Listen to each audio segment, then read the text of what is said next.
lost it over there. A lot of things got to some people. Some people needed some timeouts, which was totally understandable.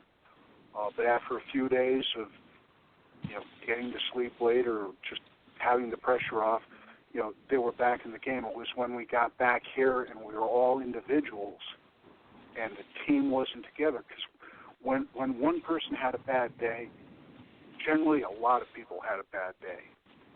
And a lot of people shared that bad day, and they shared their grief, they shared their frustration, and they shared their healing.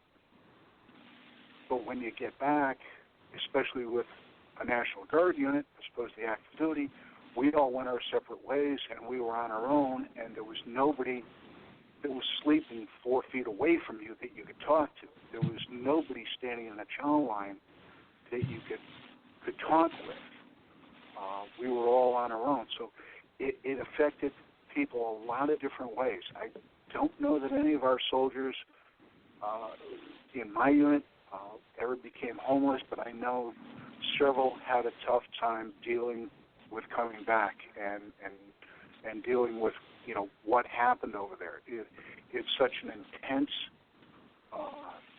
thing. It is so totally consuming. And then, you come back here, and somebody tried to, tell me about, we talked about PTSD, and it's like, I said, okay, you get a kid that goes away to college in September, and maybe they get a job so they don't come home during the Thanksgiving winter break. When they come back in May, they're not the same person. They've had different responsibilities. They'd have different liberties. That they've been on their own. Take a soldier who goes away, and for our case it was 15 months between our train-up time, our time over there, our time demobilizing and getting back home, and throw a war in there. And, you're an 18-year-old kid, and you're coming home, and now you're 20. You're not coming back the same person. And you want to come back the same person. You want to come back and be where you were. And that's not going to happen. And a lot of people, when I came back in 73, they didn't accept me for the maturity level I was at 22 years old, coming back from, being a Marine sergeant. And it's very difficult. And it's also extreme structure. You get soldiers, they're 18 years old, 19 years old. They go into the military. Everything is totally structured for the next 4 to 6 years. Tell you when to go to bed, tell you when to get up. Here's your 3 meals a day. Here's your check. Here's your job. This is what you got clean. And then they come back, and the structure is totally gone, and they're 22, 23 years old. And they don't know how to function. That structure held them together. That platoon sergeant, that squad leader, was shepherding them around, and now no platoon sergeant, no squad leader.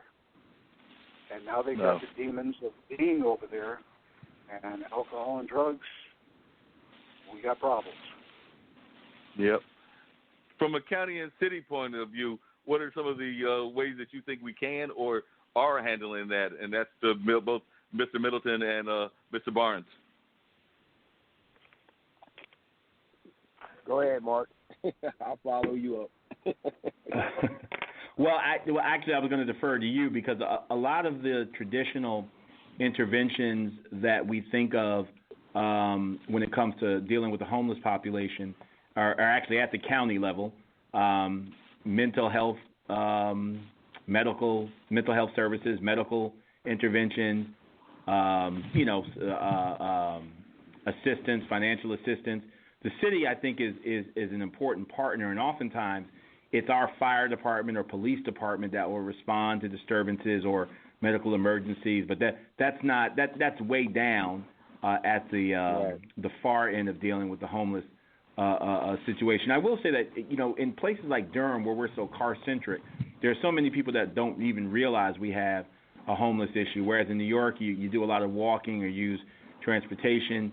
You may see a lot of homeless enclaves, or particularly Los Angeles as well. But here, where it's such a car-centric culture, it's very easy to be in an orbit where you really don't see them, particularly if you live in our suburban tier.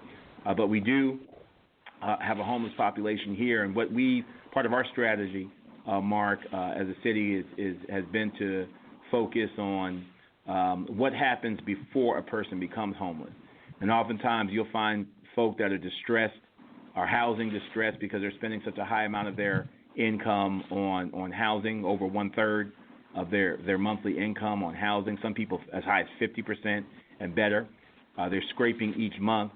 So last year, the city sunk a few $100,000 into a program called eviction diversion, where we pay for attorneys to go with folk to court who are facing eviction. Statistics show that you're far less likely to be evicted if you show up at court with an attorney. You're more likely to have an outcome that involves a payment plan, give you an opportunity to get back on your feet before you lose your home.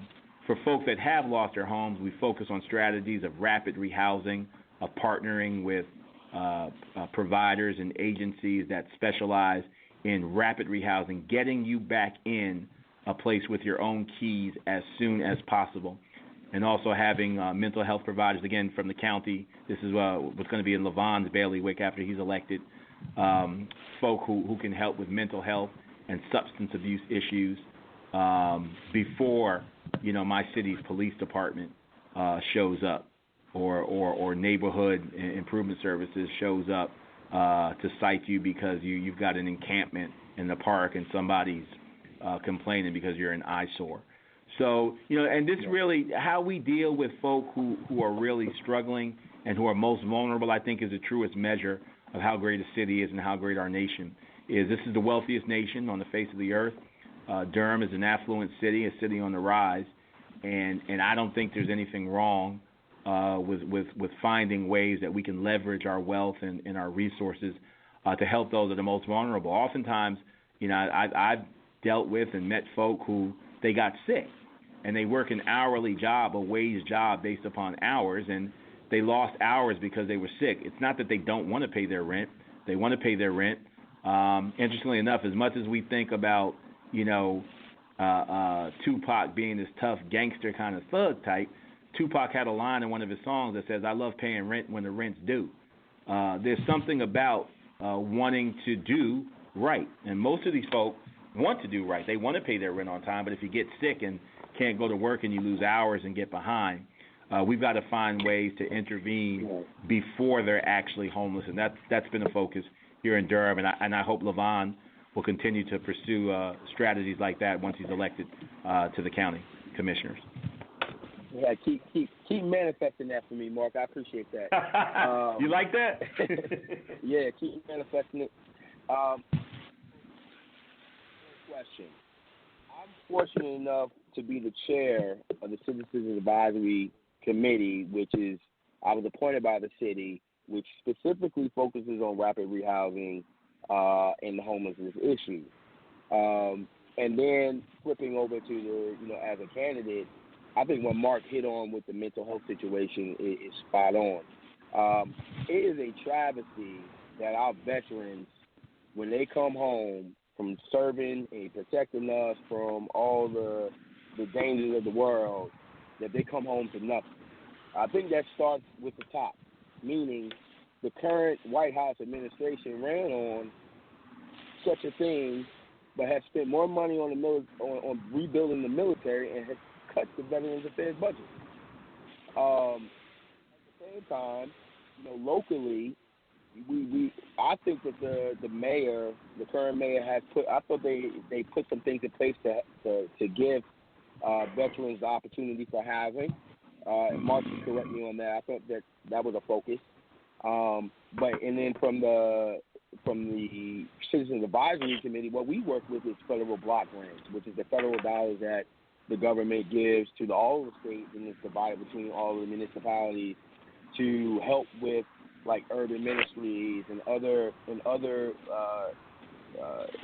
city and county affiliates that specifically house folks who are homeless or have gone through some domestic violence issues and they need rapid rehousing and things of that nature. So we are constantly working on that, and an example of that is, I just came from the McDougal having an executive body meeting with community development, and McDougal Terrace was brought up, and what we can do as a citizens advisory committee to help with that. And the honest answer is we really can't do much because we're still trying to figure out what the cost is going to be. And we don't have enough federal dollars. I think we have almost maybe like $5 million federal dollars or maybe $2 million federal dollars that's within our purview to award different groups. That really wouldn't help the folks in the Google right now. So we have to do a better job of talking to the folks in the community.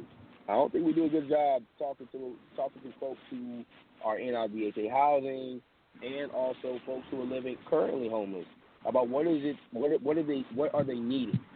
You run into some folks who don't care to be in a home that are actually living in a tent. They don't mind. They don't care.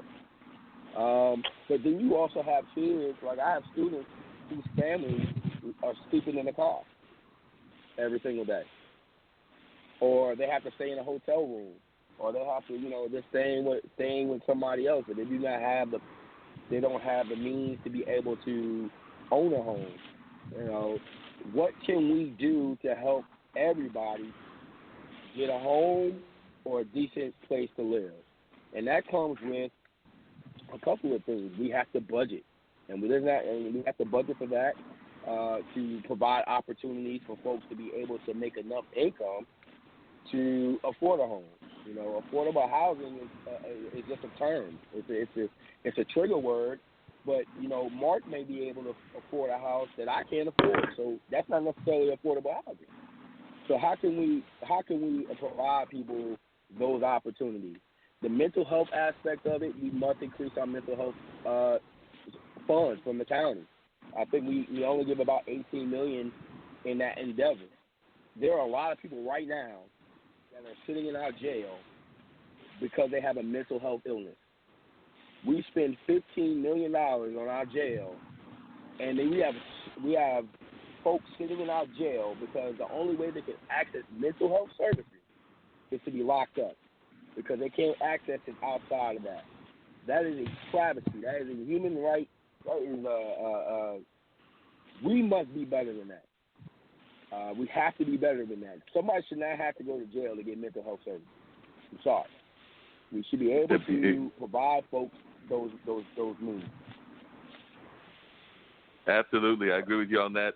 One of the other things I'm curious to hear from actually all three of you on this one is that another conversation that I know has been a big conversation in the city, and I would even argue on the county level, is the whole idea of the fight for 15 or getting better wages, like increasing our minimum wage and getting higher wages. I know that Duke has done some work in that category. I believe that Mr. Middleton can talk a little bit about that. Of course, we all know that the artists, of course, I'm a big supporter of Monica Burns and some of those other folks, have been trying to step in front of the city council. And I guess also at some point they may go to the county as well because they're of the concerns that, they're trying to do their artwork and aren't making enough money to be able to live on the kind of money that they make as artists, whether that's a musician, whether that's a painter, whether that's a whatever, or even a teaching artist, because even some of the teaching artists have been in front of those committees speaking about what they do as teaching artists. And we know that there are teachers that are artists as well, and teachers are also always trying to get their wages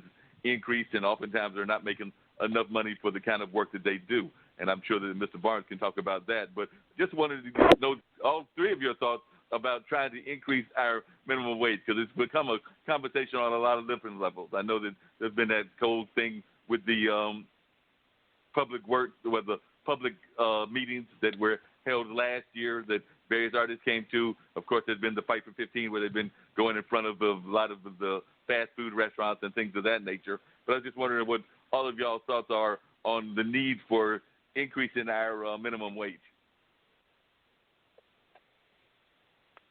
Well, I'll talk real quickly. I believe that the city is on the right track. I think the city has made it a point to provide folks with $15 an hour. I think and it will rise with inflation, if I'm not mistaken. The county, on the other hand,